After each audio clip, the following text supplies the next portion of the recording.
హోటల్లో ఫోటోలు దిగుతూ కేక్ కట్ చేస్తూ కూల్గా సెలబ్రేషన్లో ఉన్న ఈ లేడీ క్రూరంగా ఇంట్లో అత్తను అదే టైంలో చంపింది అంటే నమ్మగలరా?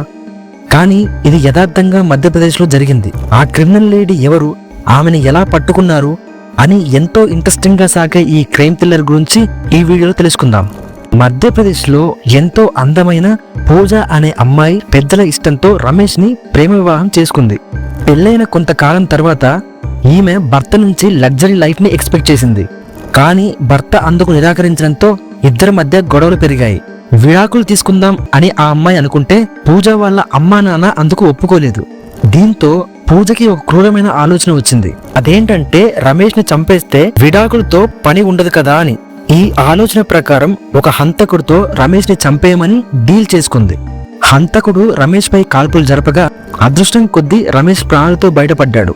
ఈ కేసుని పోలీసులు ఇన్వెస్టిగేషన్ చేయగా పూజ ప్లాన్ మొత్తం బయటకు వచ్చింది. Payment history, call recordings, charts వంటి ఆధారాలు గట్టిగా ఉండడంతో పూజకి జైలు శిక్ష పడింది. రమేష్ కూడా పూజకి విడాకులు ఇచ్చేశాడు. పూజ కొంతకాలం జైల్లో ఉండి పేరోల్ మీద బయటకు వచ్చింది. అప్పుడు తన తల్లిదండ్రులు చనిపోవడంతో కొంతకాలం అక్కా బావ దగ్గర ఉంది. పేరోల్ మీద బయటికి వచ్చింది కాబట్టి ప్రతిరోజు స్టేషన్లో సంతకం చేయాలి. అదేవిధంగా తరచూ కోర్టుకు వెళ్లాల్సి వచ్చింది.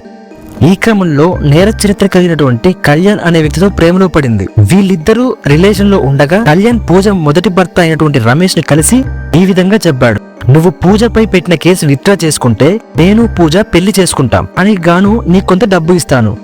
డబ్బుకు ఆశపడిన రమేష్ కేసు విత్డ్రా చేసుకున్నాడు. కానీ కొంతకాలానికి కళ్యాణ్ కూడా యాక్సిడెంట్ లో చనిపోయాడు. దీంతో పూజ మళ్లీ రోడ్డున పడింది. ఆ తర్వాత పూజ కళ్యాణ్ యొక్క తల్లిదండ్రుల ఇంటికి వెళ్ళింది. ఏడ్చుకుంటూ జరిగినంత చెప్పేసరికి కళ్యాణ్ పేరెంట్స్ కూడా ఇవన్నీ యాక్సెప్ట్ చేశారు. కానీ ఆల్రెడీ పెళ్ళై పాప ఉన్నటువంటి కళ్యాణ్ బ్రదర్ అయిన సంతోష్తో రిలేషన్ పెట్టుకుంది. గర్భం కూడా దాల్చింది. దీంతో వీళ్ళ కుటుంబానికి సమాజంలో గౌరవం పోయింది. అంతేకాకుండా వీళ్ళ జీవితాల్లో మనశ్శాంతి కూడా పోయింది. కానీ చేసేది ఏమీ లేక కాంప్రమైజ్ అయి అందరూ కలిసి ఉన్నారు. ఇంతలో పూజకి ఒక పాప పుట్టింది. ఇదంతా చూసిన కళ్యాణ్ తల్లి పూజ యొక్క గతం గురించి తెలుసుకుంది. మొదటి భర్తను చంపడానికి ప్రయత్నం చేసింది కాబట్టి తన కొడుకును కూడా పూజనే చంపి ఉంటుందని కళ్యాణ్ తల్లి భావించింది.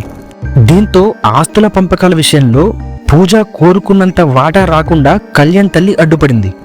అడ్డుగా ఉన్న కళ్యాణ్ తల్లిని చంపేస్తే తను అనుకున్నంత వాటా వస్తుందని పూజ భావించింది. దాంతో గ్వాలియర్లో ఉన్న అక్కా బావ దగ్గరకు వెళ్లి తన అత్తని చంపితే తన వాటాలో 50% ఇస్తానని వాళ్ళని ఒప్పించింది. దీనికోసం గ్వాలియర్లో హోటల్లో పూజ తన పాప బర్త్డేని ప్లాన్ చేసింది. తను అనుకున్నట్టుగానే కోడలపై ఉన్న వ్యతిరేకత వల్ల పూజ అత్త పాప బర్త్డేకి రాలేదు. దీంతో ఇంట్లో ఒంటరిగా ఉన్న పూజ అత్తగారిని పూజ అక్కా బావ కిరాతకంగా చంపి పారిపోయారు. పూజ మాత్రం ఏమీ తెలియనట్టు పార్టీలో నటిస్తూ ఉండిపోయింది. పూజ పార్టీలోనే ఉండడంతో పూజపై అనుమానం రాలేదు ఎవరికి.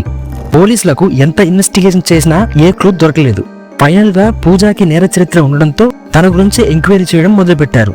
ఇంటి పక్కన ఉన్నవాళ్ళు చెప్పిన హంతకుల వివరాలు పూజ అక్కాబావతో సరిగ్గా సరిపోవడంతో పూజ అక్కాబావని పోలీసులు వాళ్ళ స్టైల్లో ఇన్వెస్టిగేషన్ చేశారు. దీంతో పూజ అక్కాబావ ఉన్న విషయం మొత్తం పోలీసులు చెప్పేశారు.